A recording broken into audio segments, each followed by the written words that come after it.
Com o tema A Rebelião do Amor, eu convido você a ler comigo o texto, vocês em silêncio, eu lerei em voz alta, para que os irmãos acompanhem, e peço, não feche a Bíblia, se puder, não feche, para você ir acompanhando os textos que você vai vendo, o pastor vai expor, para mais uma vez colocar essa carta de Deus para a nossa igreja aqui e para todos aqueles que nos ouvem através da internet. 1 de João, capítulo 2, verso 15 em diante, diz assim: Não ameis o mundo, nem o que no mundo há. Se alguém ama o mundo, o amor do Pai não está nele. Porque tudo o que há no mundo, a concupiscência da carne, a concupiscência dos olhos, a soberba da vida, não é do Pai, mas do mundo. E o mundo passa e a sua concupiscência, mas aquele que faz a vontade de Deus permanece para sempre. Pedi para voltar ao versículo 15, eu queria que você gravasse comigo o versículo frase, que é na verdade a direção da mensagem desta noite. Não ameis o mundo, nem o que no mundo há. Vamos gravar essa frase? Não ameis o mundo, nem o que no mundo há. Mais uma vez, não ameis o mundo, nem o que no mundo há. Senhor, nos ajude, Pai, a compreender esta verdade, escrita ao Deus e dirigida a uma comunidade específica, mas hoje, ó Deus, na palavra viva, ó Deus, que chega a nós, traduzida e interpretada à primeira igreja batista de Campo Grande, a todos quantos ouvirem esta mensagem. Livra-nos, ó Deus, de sermos filhos rebeldes. Ensina-nos a ser filhos amorosos e obedientes ao Senhor. E a entender hoje, a compreender nesta noite, que existem amores e amores. Ó Deus, que existe a fidelidade e a infidelidade. Que existe o amor e a obediência ao Senhor, e que é possível sim, se perder e se apaixonar pelas coisas do mundo. Livra-nos deste caminho perverso, livrai-nos do mal, é a nossa oração, em nome de Jesus, amém. Quando João, irmãos, escreve essa epístola, no capítulo 2, ele começa falando da certeza que temos de contar com o poder e com a presença de um advogado que age em nossa defesa. Veja 1 João capítulo 2, versículo 1, quando ele diz assim: Meus filhinhos, estas coisas vos escrevo para que não pequeis, mas se alguém pecar, temos um advogado. O que João está dizendo, e obviamente está celebrando com a igreja, é o fortalecimento dos irmãos, no sentido de que o evangelista prega e anuncia na sua carta aos irmãos que nós temos em Jesus perdão dos pecados. Essa é uma notícia boa. Imagine Carlos Fernando, imagine irmãos, imagine Davi Ávila, se nós não tivéssemos os nossos pecados perdoados. Que condições teríamos de chegar hoje na presença de Deus e pedir alguma coisa a Deus? Com os nossos pecados e com as nossas misérias, estaríamos totalmente afastados do Senhor, porque Deus é santo e nós pecadores, porque Deus é justo e nós somos absolutamente infiéis. Mas é porque Deus em Cristo Jesus providenciou pelo seu sangue, o que chamamos de justificação pela fé, e através da aspersão do seu sangue sobre a igreja, temos perdão para os nossos pecados, podemos chegar diante de Deus, podemos celebrar, podemos adorar e perceber que os obstáculos que haviam e que a inimizade que havia entre nós e o nosso Deus está absolutamente quebrada e destruída ali na cruz do Calvário, pois foi para isso que Jesus Cristo morreu. Quando a igreja do Senhor Jesus é fortalecida por João a ter concepção e clareza de que Deus morreu para perdoar os nossos pecados, ele dá a mensagem capaz de fortalecer a igreja. A segunda verdade que ele determina e dá àquela igreja é de que nós temos também conhecimento de Deus. Veja 1 de João, capítulo 2, versos 13 e 14. Veja o que diz a palavra.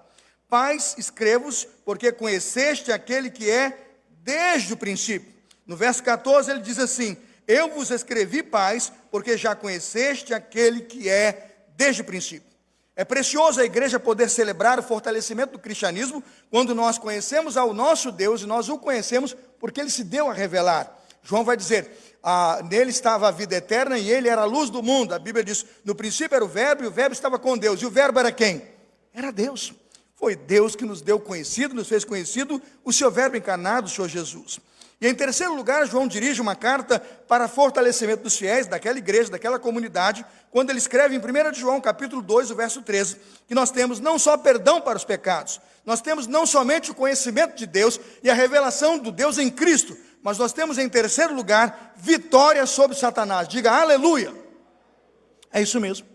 A boa notícia é que o crente não tem que viver absolutamente caído ou quebrado, viver aí perdido, entristecido, depressivo e arruinado, porque Satanás colocou o dedo na sua fé ou colocou um dedo na sua ferida. Não, a carta está escrita para que a igreja possa celebrar e se alegrar e dizer que eu sou feliz, estou feliz, porque eu tenho vitória sobre o pecado, mas acima de tudo, vitória sobre Satanás. 1 João capítulo 2, versículo 13, diz assim, acompanhe o texto: escrevo porque você conheceu aquele que é desde o princípio, mas escrevo, veja, porque vencestes o maligno. Se você continua no versículo 14, ele vai repetir na segunda parte do verso 14, eu vos escrevi, jovens, porque sois fortes, a palavra de Deus está em vós, versículo 14, e já venceste o quê? O maligno. O que isso significa, Fabinho? O que isso representa para nós que somos cristãos? Imagina o Romário sentado com a sua Bíblia aberta, perguntando o resultado, pastor, prático disso, Sueli. O resultado prático disso. Veja 1 João capítulo 5, verso 18. Coloque lá. 1 João capítulo 5, verso 18. Nós temos a certeza de que esta carta é para nós um fortalecimento e um crescimento espiritual. Por quê? Temos perdão para os pecados, conhecemos a Deus e podemos conhecê-lo. Mas temos vitória, absolutamente vitória, contra as ações do maligno, contra a nossa vida. Veja o verso 18, 1 João 5, 18. Sabemos que todo aquele que é nascido de Deus não peca, mas o que de Deus é gerado, conserva-se a si mesmo. E o maligno o quê? Tem como colocar a frase inteira? Não, né? E o maligno não lhe... Irmãos, isso é precioso demais. Já pensou o diabo tentando tocar na sua casa? Aí você diz assim, eu estou escondido debaixo do sangue de Jesus. Está sobre a minha casa aquele sangue que estava sobre as vergas das portas daquela cultura dos egípcios, né? Daquela casa dos egípcios, do povo de Deus ali no Egito. E você diz, na minha casa o diabo não toca. Quem crê nisso, diga amém. Isso é a melhor notícia que um crente pode ter, irmãos.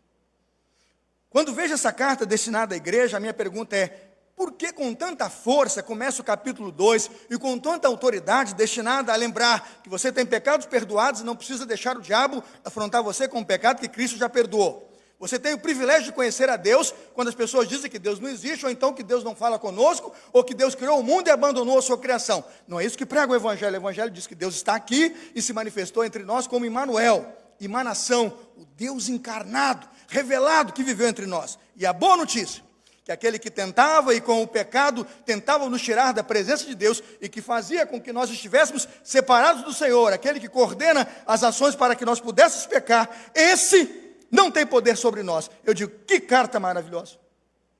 Se fosse só esse o capítulo, e se fossem somente esses os versículos desta carta, eu já diria que seria por demais suficiente para fazer a igreja se fortalecer, para fazer a igreja se alegrar, para fazer cada cristão cantar e louvar ao Senhor. Eu te louvo, Senhor, porque eu tenho 3 motivos neste capítulo para exaltar, para engrandecer e para bendizer o nome do Senhor.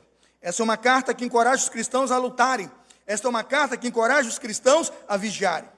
Obviamente, esta carta não deve nos fazer viver aí de forma soberba, ou de forma até autoconfiante, ou seja, confiando em si mesmo, a ponto de achar que quem está de pé não pode cair. A Bíblia diz, quem está de pé, cuide para que não caia. Né? Quando você então entende um texto como esse, você pergunta, por que o apóstolo João lança esta carta à igreja e diz que devemos celebrar esta vitória, mas que somos encorajados a lutar? Por quê? Ele diz, veja o que ele diz, 1 João capítulo 2, versículo 15, não amem o mundo, nem o que nele há. O que João está dizendo é que é uma batalha constante, e que nós lutamos de forma constante contra inimigos declarados que tentam nos desviar de nossa fé, que tentam nos fazer andar por caminhos que não são os caminhos do Senhor, e que nós devemos guardar o nosso coração, proteger a nossa vida, guardar a nossa casa, a nossa família, proteger a nossa mente contra ações desse inimigo. E pelo menos 3 inimigos ele coloca no texto. O primeiro deles, ele diz que devemos lutar todos os dias contra a nossa própria carne e contra a nossa natureza pecaminosa. Abra comigo 1 João capítulo 3, os versos 4 a 6. 1 João capítulo 3, os versos 4 a 6, João vai dizer assim, qualquer que pratica o pecado também transgride a lei, porque o pecado é o que, irmãos? O pecado é transgredir a lei. 1 João, capítulo 3, versículo 4. Agora veja o 6, vamos ao 6. Qualquer que permanece no pecado, qualquer que permanece nele, não pratica o pecado. Mas qualquer que permanece no pecado, veja, ele diz assim, não o viu nem o quê? Nem o conheceu. Aqui está o motivo pelo qual devemos, então, celebrar a segurança do cristianismo, celebrar a segurança de nossa fé, mas a Bíblia diz, vigiar. Irmãos, sede sóbrios, vigiai. O vosso adversário anda o quê? Ao derredor, buscando quem? Quem possa tragar. Não duvide do poder do inimigo para fazer você tropeçar. Não duvide das intenções do inimigo de fazer você desanimar. É sutil, irmãos. É sutil. Ele faz com que aquilo que você acha nobre, que aquilo que você acha bom, que aquilo que você acha decoroso, que aquilo que você às vezes acha elegante e gostoso, ele pode fazer com que isso, muitas vezes, possa desviar a sua fé.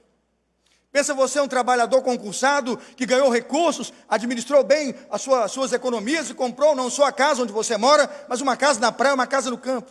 E de repente aquilo que você vê e valoriza como trabalho, prosperidade e crescimento, agora é aquilo pelo qual o diabo vai fazer com que você se afaste de Deus. Por quê? Sexta-feira, 4 horas, 5 horas, você não vai ficar aqui para a vigília de oração, você não vai vir para o culto de adoração, você não vai vir para o sábado lá na Alhambra, para evangelização. Sabe para onde você vai? Eu vou para a minha casa de campo, eu vou para a minha casa de praia, eu vou desfrutar do fruto do meu trabalho. E é 1 domingo fora, 2 domingos fora, 3 domingos fora, 4 domingos fora, e o ano todo que você está não mais na igreja, você não está dentro, você está o quê, irmãos? Fora. É sutil o inimigo quando propõe que por sentimentos nobres, como trabalho, dedicação, prosperidade, ele faz desviar um crente, que em boas intenções se apaixona pelo desvio, pelo descaso, pelo esfriamento com a causa e com a casa de Deus. Conheço muita gente que não tinha carro e quando veio o carro e a prosperidade, que não tinha casa de campo ou de praia, mas quando ela chegou, e por aí vai muita gente que não tinha estudo, formação, mas quando foi para a faculdade, não é isso? Na UERJ, não sei aonde, de repente quando viu, porque permitiu que por coisas que deveriam ser boas e nobres, o seu coração lá se vendesse. É sobre isso que João está escrevendo à nossa igreja nesta noite, e dizendo para aquela geração e para esta, não ameis o mundo e nada que nele há. Quando temos que lutar contra a natureza pecaminosa, sabemos que precisamos lutar todos os dias, para que o inimigo não nos possa destruir. O segundo inimigo que João diz que temos que lutar, dos 3, não só a natureza pecaminosa e a nossa própria carne, o segundo inimigo é o mundo. Repita comigo, o mundo. Que mundo é esse? 1 João, capítulo 2, verso 15 e 16, ele fala de um mundo que temos que lutar todos os dias. Ele diz, não ameis o mundo, nem o que no mundo há. Por quê? Se alguém ama o mundo, o amor do Pai não está nele. 16, porque tudo que há no mundo, aí há 3 coisas terríveis aí. Tudo que há no mundo, ele veja, concupiscência da carne, versículo 16, estão comigo ou não estão? Sim, versículo 16, concupiscência da carne, versículo 16, concupiscência dos, e terceiro, soberba da, cuidado com isso. Se nós descuidamos este mundo e toda essa concupiscência entra em nós e nos domina. A carne, a concupiscência, a soberba, irmãos, está no dicionário. Concupiscência como palavra utilizada simplesmente para designar aquilo que chamamos de cobiça, a quebra do 10º mandamento. Cobiçar, apressar os bens materiais deste mundo e valorizá-los, ou colocá-los até como um Deus. Assim como colocar os prazeres sexuais e os prazeres desta vida, a ganância por dinheiro, ou o dinheiro como um Deus na sua própria vida, vai arruinar o seu lar, a sua casa e a sua família. É isso que João está dizendo, não ameis o mundo, nem o que no mundo há. Cristãos autênticos lutam diariamente e têm que lutar todos os dias contra o poder das trevas. O que significa lutar contra o poder das trevas? Significa que a nossa conversão nos torna em soldados de um reino de luz, e nós lutamos todos os dias como soldados da luz contra todos os principados, contra todas as potestades e contra todo tipo de treva, todo tipo de ação do mal que tenta contra nós, contra a nossa casa, contra a nossa igreja, contra as nossas famílias. Nós estamos em batalha e em luta todos os dias para preservar e guarnecer a nossa fé. Veja no capítulo 1, versículo 6, como João diz que nós precisamos travar todos os dias uma batalha, por exemplo, pela comunhão. É uma guerra, irmãos. 1 João, capítulo 1, versículo 6, a palavra do Senhor vai dizer assim, se dissermos que temos comunhão com Ele e andarmos nas trevas, o que acontece, irmãos? Mentimos, e pior, não o quê? Tudo aquilo contra o qual nós pregamos aí, não é? Mais do que palavras, nós somos chamados a praticar o quê? A verdade. Mais do que palavras, é fazer com que aquilo que nós aprendemos esteja em nossa vida para praticar. E ele disse, não seja um mentiroso, nem um não praticante. E ele disse, temos que lutar todos os dias pela comunhão, e lutar pela comunhão, diz o texto, é andar em luz, é abandonar a mentira e iluminar a sua vida com a graça de Deus. Veja que todos os dias João nos chama a lutar e a pelejar por uma vida santa, não amando o mundo, lutando com a força de quem anda na luz. Ele diz, lutando pela purificação de nossa vida. Capítulo 1, versículo 7, ele diz assim, mas se andarmos na luz, como ele na luz está, temos comunhão uns com os outros, e o sangue de Jesus Cristo, seu Filho, nos purifica o quê? De todo pecado. O que João está dizendo, irmãos, é que a purificação pelo sangue e a purificação dos nossos pecados está diretamente elencada a nossa postura e a maneira pela qual nós nos posicionamos na direção do reino de Deus, se andarmos na luz. Percebe a expressão? Se andarmos na luz, temos comunhão com Ele que está na luz, temos comunhão uns com os outros, e é aqui que passa a operar o sangue de Jesus. O sangue de Jesus não vai operar e agir sobre a vida daqueles que escolhem absolutamente, conscientemente andar nas trevas. O indivíduo está lá por escolha própria, o indivíduo está lá por sã consciência, e é ali que a luz não está. Lá estão as trevas. Mas se eu quiser e se eu desejar que a minha vida esteja escondida em Deus e guardada no Senhor, eu tenho que lutar todos os dias para permanecer no caminho da luz, firme e forte com Jesus. Pense todos os dias que você tem que lutar contra o pecado. 1 João, capítulo 1, versículo 8, acompanhe. Ele disse, se dissermos que não temos pecado, o que é que nós fazemos? Enganamos a nós mesmos. A gente lê isso aqui e fica difícil interpretar, mas eu queria simplificar. Se dissermos que não temos pecado, é mais ou menos assim, você tem uma coisa que absolutamente é pecado e você diz que não. Absolutamente é um pecado e você aceita como não. O que o texto está dizendo é, você não engana Deus.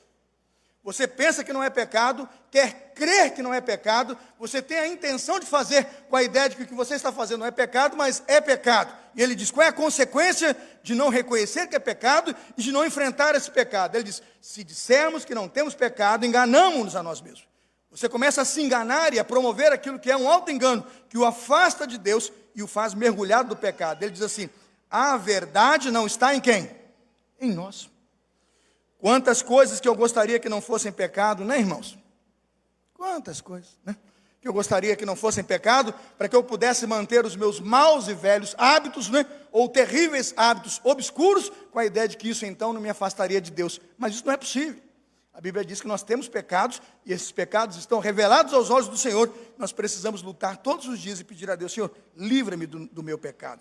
A luta contra o pecado é uma luta diária. De orar, de buscar, de pedir, de confessar, em confissão de pecados e em arrependimento, buscando justificação em Deus. A Bíblia diz, se confessarmos os nossos pecados, Ele é fiel e justo para nos perdoar os pecados e nos purificar de toda a injustiça. Quando pensamos em termos como este, e numa ação dessa poderosa do sangue de Jesus sobre nós, perguntamos, pastor, por que João está escrevendo isso? Porque tem muita gente que não entende, não compreende, que para que desenvolva uma vida de santidade com Deus, de relacionamento com o Senhor, precisa apresentar ações práticas e manifestações claras de que o fruto de Deus e os frutos da luz estão em você. Veja 1 João, capítulo 2, o verso 2. 1 João, capítulo 2, o verso 2. Diz que Cristo é a propiciação pelos nossos pecados, e não somente pelos nossos, mas também o quê? Pelos de todo mundo. O que um versículo como esse pode dar a entender? Cristo é a propiciação pelos nossos pecados, não só pelos nossos, mas também o quê? De todo mundo. O que pode dar a entender? Eu já vi muito pregador pregar, universalista adora fazer isso. Cristo já morreu. Perdoados estão os nossos pecados. O que eu preciso fazer agora é viver uma vida, né, comum, porque se alguém vai me salvar e vai resolver o meu problema, é Deus, e isso é verdade, mas eu não preciso frutificar luz. Basta viver. Um pregador esses dias aí, né, pregou, um grande pregador, dizendo que você está lá na bebida, Deus está lá. Você está na miséria, você viu o sermão? Deus está lá. Você está na prostituição, Deus vai estar lá. Porque Deus não larga de você. Eu falei, como assim? Como assim? O que o Evangelho diz é justamente o contrário. Que o espancamento de Jesus, que o flagelo de Jesus, e que aquela miséria de Jesus na cruz, tem a ver com o preço do pecado. E é aquela punição de nossos pecados em Jesus que faz com que eu seja justificado pela fé. Porque aquele é um ato de justiça que vai aplacar a ira de Deus contra o ser humano, motivo pelo qual então eu posso me conectar com Deus, e eu preciso então repudiar tudo aquilo que naquela cruz crucificou o meu Cristo, porque os meus pecados fazem separação entre quem? Entre nós, entre mim, entre Deus, entre nós e o nosso Deus. Quando o pregador diz então que eu estou no pecado, e Deus está lá cuidando, e está lá agindo por mim, eu digo, tem coisa errada. Na verdade, quem está lá no seu pecado é o diabo, e você é responsável por essas ações pecaminosas. O que o Evangelho diz, veja o verso 3, agora veja o verso 3, 1 João 2,3. Nisto sabemos que o conhecemos. Aqui o ponto, de entender aqueles pelos quais Cristo morreu, e o mundo pelo qual Cristo se entregou. Abra aqui um parênteses. Neste texto existem mundos e mundos. Ele diz assim, versículo 2, mas também Cristo é a propiciação pelos nossos pecados, mas pelo de todo o mundo. De que mundo ele está falando? Esse mundo tem ali uma fronteira, um limite ali. Que mundo é esse? Versículo 3, nisto sabemos que o conhecemos. Quem é parte deste mundo? Se guardamos o que, irmãos? Se guardamos o que, irmãos? Os seus mandamentos. A diferença entre amor e amor, aqui no texto, há dois amores aqui, eu vou explicar daqui a pouquinho. E há dois mundos aqui, pelo menos 3 mundos aqui, eu vou explicar daqui a pouquinho, é que entre os amores, e o mundo, Cristo nos deu o privilégio de sermos amados quando nós fazemos parte do mundo dele. Abra comigo João 14, 21, se a equipe colocar na tela, eu agradeço. João 14, 21. Veja lá o texto. Aquele que tem, João 14, 21. Os meus mandamentos e os guarda. Aquele que tem, vamos ler juntos? Aquele que tem os meus mandamentos e os guarda, este é, e aquele que me ama, e me manifestarei, essa é a propiciação pelos nossos pecados. Eu preciso reconhecer aquele sacrifício, eu preciso entender que aquilo ali é consequência de um pecado, que se continua a me governar, me afasta de Deus. Que se eu não confessá-lo, ele me afasta do Senhor, e se eu continuar a praticá-lo, prova cabal de que o Espírito do Senhor ainda não está em mim. É isso que diz a palavra. É pelo fruto, irmãos, é pela ação, ou luz ou trevas. É pelo fruto, é pela ação, confessar os pecados, purificação e perdão, que nós passamos a compor o mundo pelo qual o Senhor tem pagado um preço de cruz do Calvário, para nos resgatar, para nos tirar daquele abismo espiritual no qual nós estamos vivendo. Cuidado com o universalismo. O universalismo tem o poder de destruir a grande doutrina da justificação pela fé. Ela vai anular a doutrina da justificação pela fé. O universalismo, longe de ser uma doutrina uniforme, teoriza que todos os seres humanos acabarão por ser salvos por Deus. Isso não é verdade. Isso vai negar a santidade de Deus e vai negar o motivo pelo qual Cristo morreu, que é para confissão de pecados, que é para arrependimento. O Evangelho é pregado para que haja arrependimento mediante fé. Crede no Evangelho. Ele diz, arrependei-vos e crede no Evangelho. Quando entendemos esta verdade, entendemos então que os que estão salvos e fazem parte do mundo de Deus, são aqueles que conhecem a Deus, decidem amar a Deus, não amam o mundo, mas decidem amar os seus mandamentos. Se eu disse que existem 2 mundos, e estão obviamente colocados 2 mundos aqui, o que fazer? Jesus é a propiciação pelos pecados do mundo, mas João, no capítulo 2, versículo 15, diz que nós não devemos amar o mundo, e diz, não ameis o mundo. Aqui encontramos uma questão importante. O amor como mandamento de Deus. O amor como mandamento de Deus é um fruto concedido aos crentes através da atuação do Espírito Santo.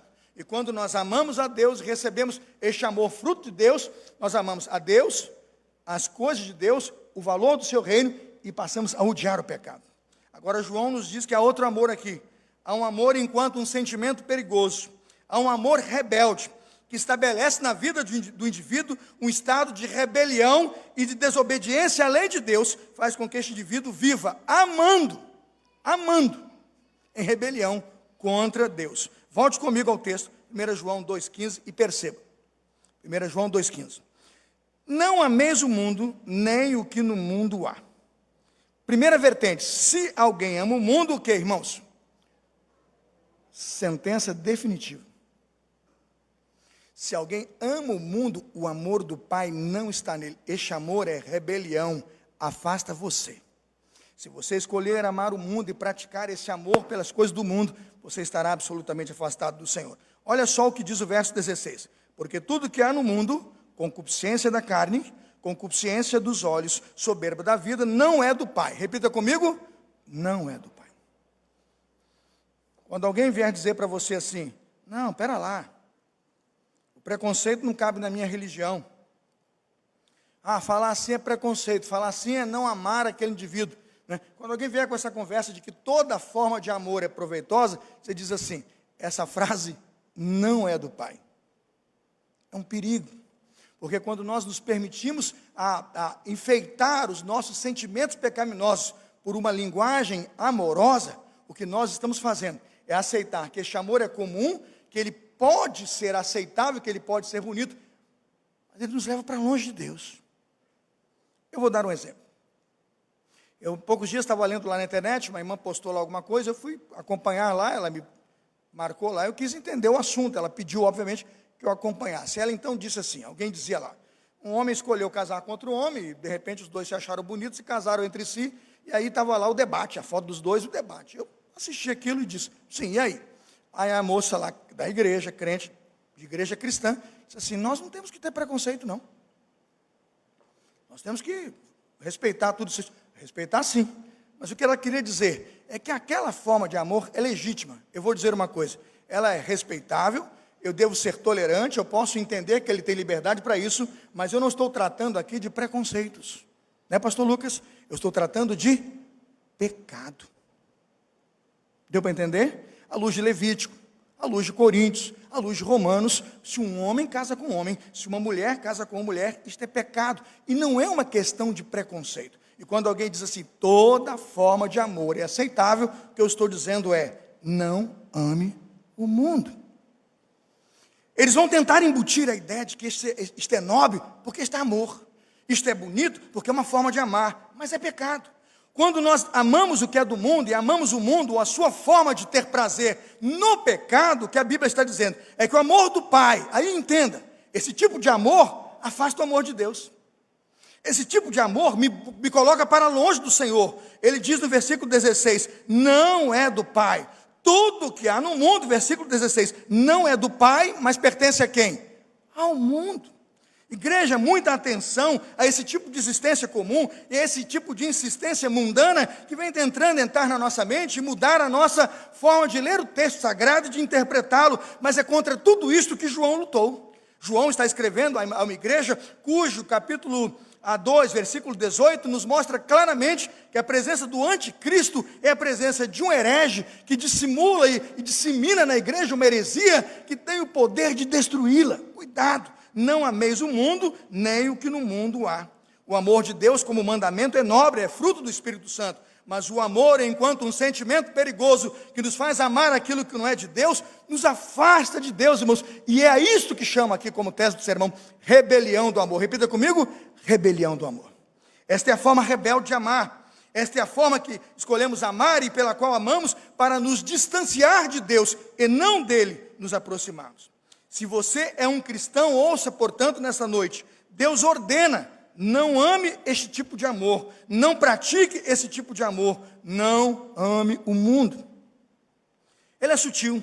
Eu me lembro nos anos 60, quando a sociedade desenvolveu uma tese anárquica, né, de anarquia, e ao mesmo tempo, né, também anarquista, eu vou dizer que as duas palavras são distintas, mas foi praticada. Nos anos 60, o povo levantava e fazia assim. Quem é que sabe? Hein? É nobre. Hein, Romário? É bonito, né? A gente de vez em quando usa como crente, né? Está dando uma guerra lá, está dando um conflito, você faz o quê? Paz e amor.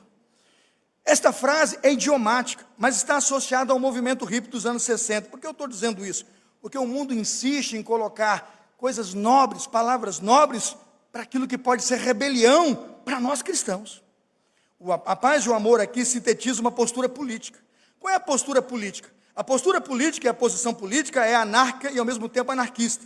A anarquia propõe duas coisas: a sociedade livremente constituída sem autoridade e sem o quê? Corpo governante. Está lá nos princípios do movimento. Quando você lê um negócio como esse, você diz que um crente então desenvolve ou entende que deve ensinar e praticar um movimento como esse. O que ele está dizendo? Um movimento sem autoridade, tirar da igreja Jesus do cabeça. E um movimento sem Cristo, sem corpo, é fechar a igreja, porque a igreja é o quê? Corpo de Cristo. Tenha cuidado quando você estudar filosofia, tenha cuidado quando você estudar sociologia, para entender aquilo que parece bonito, parece certo, mas é pecado. Afasta você de Deus, afasta você dos caminhos do Senhor, tira você do trilho, meu querido irmão, e coloca você num caminho perigoso e muitas vezes sem volta.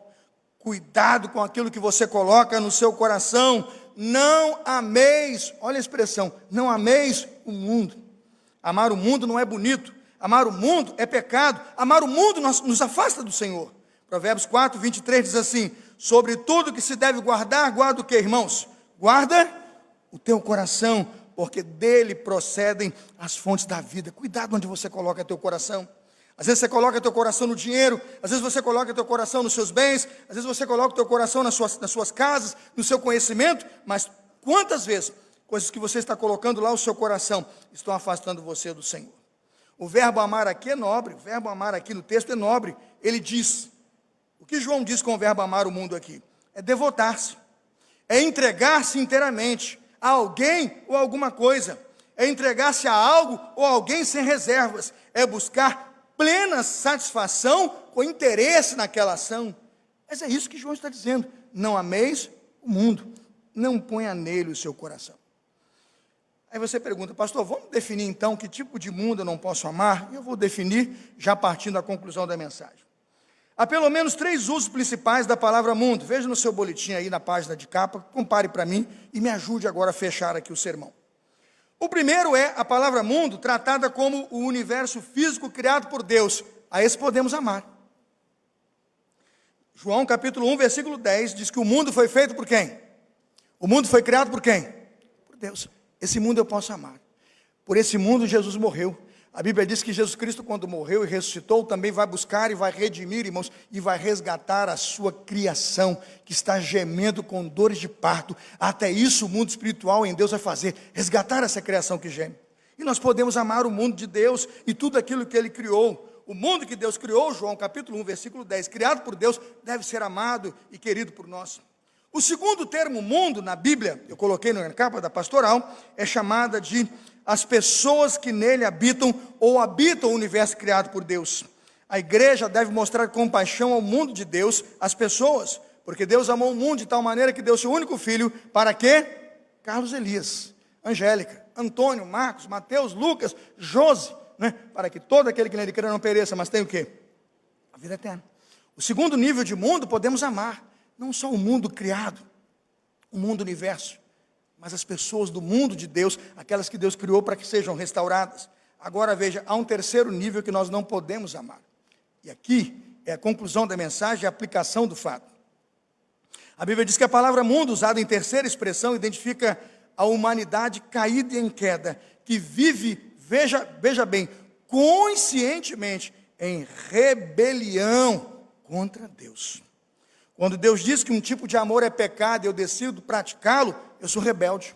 Quando Deus diz que um tipo de amor ou paixão, ou que colocar o meu coração naquilo é pecado e eu participo, eu me torno rebelde. O que Deus está dizendo através da sua palavra, que essa rebelião contra Deus é sim o mundo decadente, o mundo perdido, e é esse tipo de relacionamento, esse tipo de mundo que nós não podemos amar. João vai defender isso em João 17, quando diz que, Senhor, não rogo que os tire do mundo, mas que os livre o quê? Do mal. É essa a distinção que João faz ali. Tanto em João 17, 14 e 18, como em 1 João 2,15, o texto lido, somos obrigados e exigidos por Deus a odiar esse mundo e a nos afastar dele. A Bíblia diz que devemos fazer isso por quê? Quem ama esse mundo? O amor do Pai não está nele. O que João não disse com esse versículo?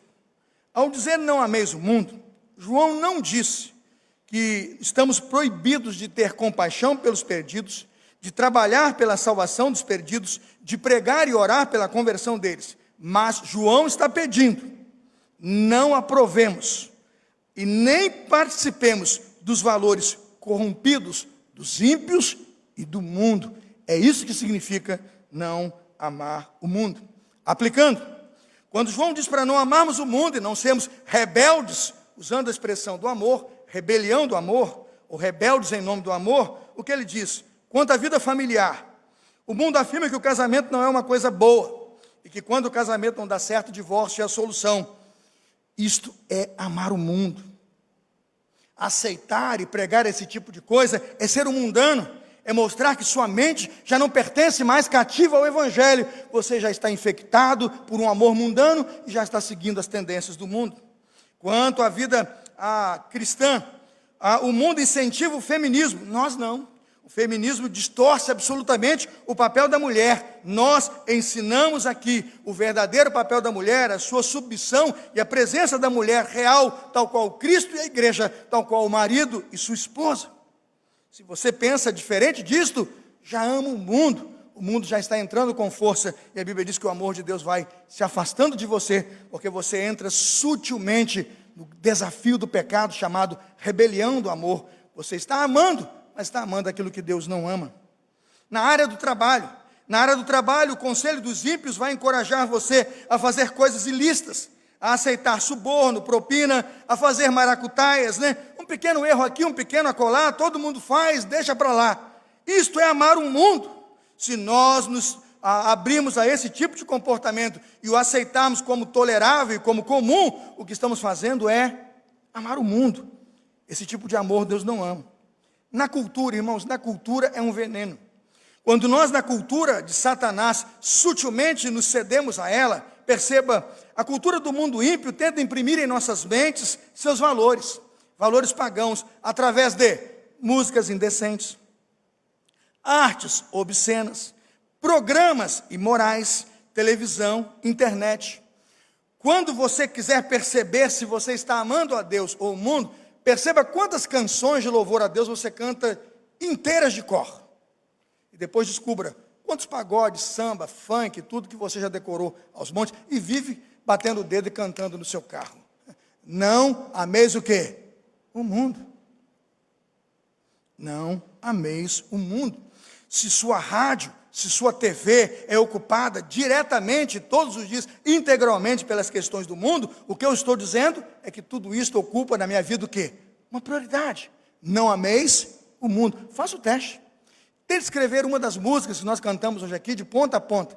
Você vai descobrir que você conhece mais a playlist do mundo do que a de Deus. Quando nós percebemos isso em nossa mente, em nosso coração, perceberemos quão distante de Deus nós estamos. Por isso o apóstolo Paulo escreve em Romanos capítulo 12, versículo 1, Ele diz que nós devemos nos transformar pela renovação do nosso entendimento, para experimentar qual seja a boa, agradável e perfeita vontade de Deus. Não vos conformeis com este mundo, diz Paulo, mas transformai-vos o quê? Pela renovação da vossa mente. Fico vendo, Angélica, o trabalho maravilhoso do Rodrigo, de nossa equipe de comunicação. Estava viajando e feliz eu estava. Todo dia tem uma foto nova lá. Playlist, eu nem sabia o que isso significava. Eu não uso muitas coisas, tecnologia. Eu ouço música, mas ouço na rádio. Aquela que pega na antena. Shhh, Meu filho fala, bota no celular, pai, eu uso Bluetooth. Que eu nem sei falar, Bluetooth. Bota no celular, eu tenho lá o tal do Spotify. Eu devia usar, eu pago aquilo, mas não uso. Porque eu fico ouvindo rádio. Aí entra no túnel, apaga. Papai usa Bluetooth. Aí quando eu fui lá agora, o Rodrigo botou lá, playlist, Rodrigo. Tem uma foto aí da internet, é um mais bonito que o outro. Esse dia vi Fernando lá, Fernando? Louvando, playlist do domingo. Eu não sei quem está hoje, mas é bonito, quem que está hoje lá? Tem um bonito lá hoje, cantando lá assim, E todos os domingos, eu abro lá o nosso site, está lá a playlist do domingo. Aí eu pergunto, quantos de nós sabemos cantar aquela playlist? Quantos de nós valorizamos essa lista cristã que exalta a Deus e louva a Deus, irmãos? Quantos? Eu não sei quanto essa gente paga para sair aí, mas é lindo. Quando nós percebermos que a nossa lista de canções, que a nossa memória recente no celular passa pelas coisas de Deus, eu posso dizer, não ameis o mundo. Repita comigo, não ameis o mundo. Parece estranho repetir isso no culto da noite. Parece estranho o pastor investir um tempo para brincar com uma coisa comum para nós no nosso Instagram, que é a lista de cânticos da igreja que vai cantar no domingo. Mas o que eu estou dizendo é que essas pequenas coisas vão dando as ações simples que determinam se o evangelho está em nós ou não está. Se a vida de Deus está em nós ou não está. Se ela domina a nossa rádio, se ela domina nosso carro, se Cristo ocupa nossas mentes. Eu digo duas verdades e encerro aqui o sermão. Primeiro, por que não devemos amar o mundo? porque o amor do mundo é incompatível com o amor de Deus. Repita comigo: o amor do mundo é incompatível com o amor de Deus. Não há compatibilidades entre esses dois mundos, há um abismo entre esses mundos. Cristo pede, a igreja clama: não ameis o mundo. 1 João capítulo 2, versículo 15: não ameis o mundo, nem o que o mundo há. Por quê? Se alguém ama o mundo, irmãos, o quê? O amor do Pai não está nele. É como se eu pudesse apontar o dedo e dizer: você não é crente, meu filho, ainda não é crente. Você pode ser um crente, ainda não é um cristão.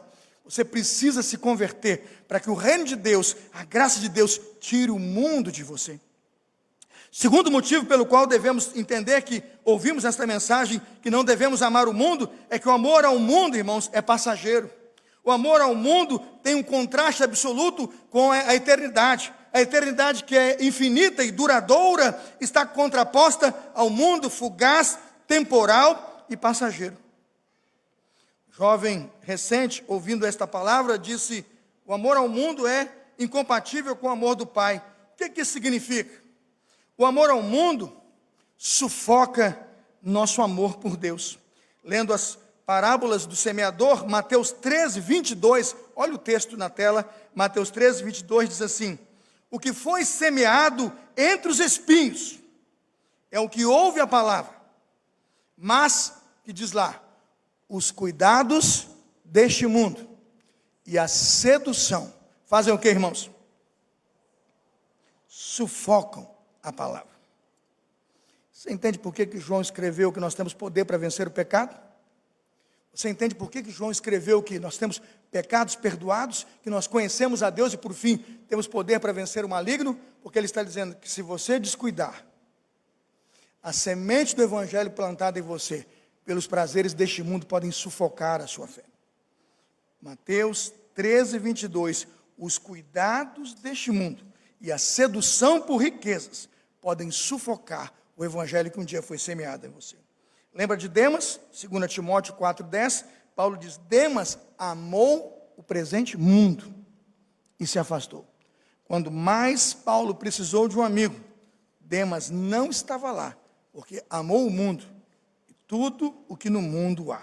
Não podemos amar o mundo, porque tudo que há no mundo não procede do Pai. 3 coisas: concupiscência da carne, é quando o nosso interior grita alto e pede para nós satisfazermos os nossos desejos. Sabe o que vai acontecer quando abrimos lugar e vazão para o nosso interior e para a carne, irmãos? Gálatas 5,19, obras carnais. Gálatas 5,19, tem aí, Rodrigo, Gálatas 5,19. As obras carnais quais são, irmãos? Vamos lembrar? Prostituição, impureza, lascívia, vamos lembrar? Idolatria, feitiçaria, inimizade, porfia, guerra, emulações, iras, pelejas, dissensões, heresias, e a lista continua. Quando olho para um texto como esse, pergunto: Deus, por que eu não posso abrir espaço à concupiscência da carne? Porque o meu mundo interior vai gritar, irmãos, por aquilo que é carnal. Eu preciso crucificar essa minha carne em Jesus. O segundo motivo pelo qual devemos não amar o mundo é por causa da concupiscência dos olhos. Se eu me lembrasse da canção que dizia: cuidado o olhinho, lembra disso ele? Cuidado o olhinho no que vê. O Salvador do céu está olhando para você. Cuidado o olho. Quando temos a concupiscência dos olhos, essa avareza dos olhos, essa cobiça dos olhos, é quando o exterior começa a gritar para dentro. É coisas que eu quero colocar para dentro, é coisas que eu quero chamar para dentro. Foi quando Adão e Eva comeram daquele fruto e colocaram para dentro. Foi quando Davi trouxe Betseba para o lado de dentro. Você precisa evitar a cobiça. É isso que é amar o mundo. Amar o mundo é abrir espaço à concupiscência da carne. Amar o mundo é abrir espaço à concupiscência dos olhos. Lembra de Acã, aquele soldado que viu naquela boa capa daquela cidade de Ai um valor? Ali ele perdeu a vida, a casa e a família. Não traga para dentro daquilo que é de você, aquilo que os olhos estão colocando você para pecar. Guarda os teus olhos em Deus. E a soberba da vida, irmãos? A palavra vida aqui significa recursos, bens materiais. A soberba da vida é ser orgulhoso de suas posses e confiar nela. Irmãos, o mundo passa e a sua concupiscência, mas a palavra de Deus o quê? Subsiste eternamente. Ainda hoje, às vezes eu acordo e ouço minha mãe cantar. Eu não sei porquê. Vai dizer: pastor é meio doido, ouve vozes. Eu não chego a ouvi-las, mas estão na minha mente. Quantas vezes acordei, irmãos, e minha mãe, acordando cedo lá, lavando sua roupa, ou arrumando sua cozinha, eu acordava com as suas canções. E lembro vagamente de uma canção que ela dizia: o mundo passa, tudo se acaba, só Deus faz a alma feliz. Eu nem sei cantar, mas eu lembro disso. Ela, só Deus faz a alma feliz. Ela dizia, só Deus faz a alma feliz. O mundo passa, tudo se acaba, só Deus faz a alma feliz. Eu nunca esqueci aquela canção, que ela cantava a dizer para mim, que eu ouvi em casa a sua canção, que nós precisamos abrir mão e jogar fora essa soberba da vida, que troca o que é eterno por aquilo que é passageiro. 1 João capítulo 2, versículo 17, o mundo passa, repita comigo, o mundo passa, e a sua concupiscência, mas aquele que faz a vontade de Deus, permanece para sempre. Esta é a razão pela qual nós não devemos amar o mundo, porque no mundo, irmãos, nem tudo é motorista e trocador. No mundo, irmãos, tudo é passageiro. Não entre nesse ônibus, é uma furada, vai levá-lo à perdição, vai destruir sua casa, vai destruir sua fé, como os espinhos que sufocaram aquela semente, vai arruinar você, acabar com todo o sentimento que você tem para com o Senhor. Irmãos, o mundo passa. Como Pedro sábio foi ao escrever sua segunda epístola de Pedro aos cristãos da dispersão.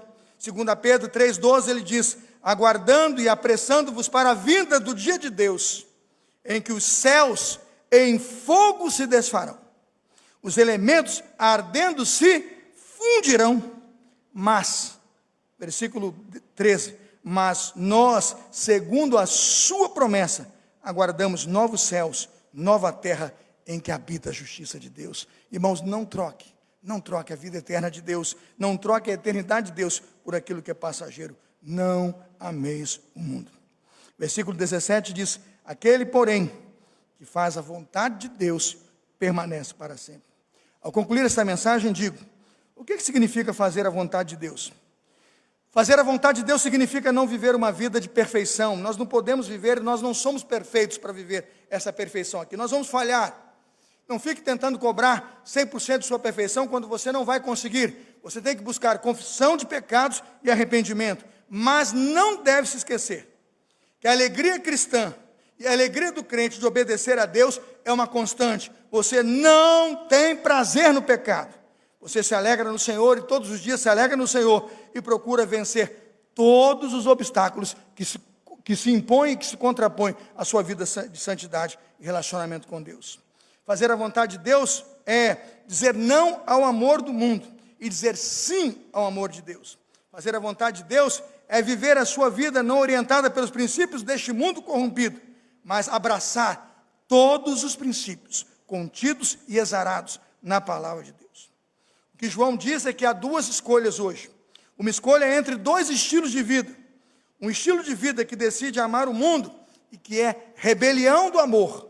Em nome do amor, se afastar de Deus, das coisas de Deus, das pessoas de Deus, do evangelho de Deus e até da casa de Deus. Em nome da rebelião do amor, muitas pessoas estão fora da igreja. Nós não podemos abraçar esse tipo de vida e nós não somos chamados a esta rebelião. Nós somos chamados, em segundo lugar, aquilo que João chamou de vida de amor com Deus. Amar a Deus, irmãos, na verdade, é herdar a vida eterna, fazer a sua vontade e colocar a sua vida naquilo que permanece para sempre. Lembro-me daquela grande frase que dizia, não é tolo aquele que não pode reter, não é tolo aquele que dá o que não pode reter. Lembra da frase? Não é tolo aquele que dá o que não pode reter. Pense, o mundo passa, mas podemos dar aquilo que não podemos reter. Para o quê? Para ganhar aquilo que não podemos perder. Foi isso que João disse. O mundo passa e a sua concupiscência, mas aquele que faz a vontade de Deus permanece para sempre. Escolha a obediência, escolha a vida, fuja do mundo, não seja um rebelde em nome do amor. Não ameis o mundo e nada que nele há, porque aquele que ama o mundo, o amor do Pai não está nele. A minha oração por você é que nessa noite você compreenda a simples verdade do Evangelho, abrace a Escritura como verdade única do Evangelho e diga, Deus, eu te louvo, porque eu nasci para amar a Deus sobre todas as coisas, ao próximo como a mim mesmo, e não mais tolerar nenhuma prática do mundo na minha vida, no meu lar, na minha casa e na minha família.